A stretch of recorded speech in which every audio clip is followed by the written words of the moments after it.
আগে ছিল এখনো আছে।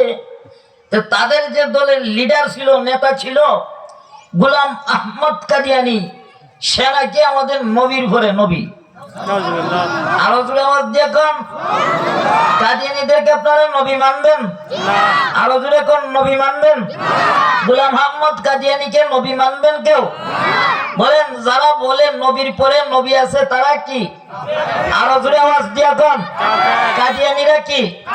চিল্লায় বলেন কাদিয়ানিরা। কাদিয়ানিদেরকে যারা কাফের মানবে না তারাও কাফের। আরো জোরে আওয়াজ দিয়ে কোন কাদিয়ানিদেরকে যারা কাফের মানবে না তারাও কাফের। কাদিয়ানিদের পক্ষে যারা কথা বলবে তারাও কাফের। কাদিয়ানিদের পক্ষে কথা বলতে যায় যারা নীরব থাকবে তারাও কাফের। আওয়াজ দিয়ে এখন ঠিক কিনা? কাদিয়ানিরা কাফের কাফের কাদিয়ানিরা কাফের। কাফের কাফের কাদিয়ানিরা কাফের। নবীর পরে নবী নাই, সংসদে আইন চাই। সংসদে আইন চাই। নবীর পরে নবী নাই। কাফের কাফের কাদিয়ানিরা কাফের। কাদিয়ানিরা কাফের।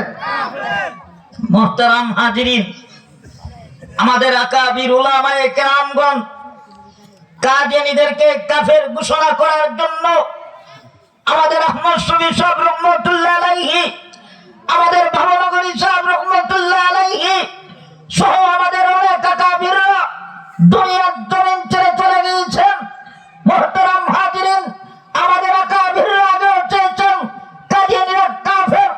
বর্তমানে আমরা বাংলাদেশের উপদেষ্টা সরকারকে জানিয়ে দিতে চাই, আপনারা সবকিছু সংস্কার করেছেন, এই মুহূর্তে কাদিয়ানীদেরকে কাফের কাফের স্বীকৃতি দিতে হবে, ঘোষণা করতে হবে, রাষ্ট্রীয়ভাবে তাদেরকে কাফের বলে ঘোষণা করতে হবে। মুহতারাম হাজিরিন, গভীর মনোযোগ লক্ষ্য করেন। আমার নবীর পরে আর কোন নবী? আরো জোরে আওয়াজ দেখুন, নবীর পরে নবী? কাদিয়ানীরা আরো জোরে বলেন কাদিয়ানীরা। এরপরে আসুন, আল্লাহ পাক আমার তিলাওয়াতকৃত আয়াতের মধ্যে বলেন, কুল ইন কুনতুম তুহিব্বুনাল্লাহ।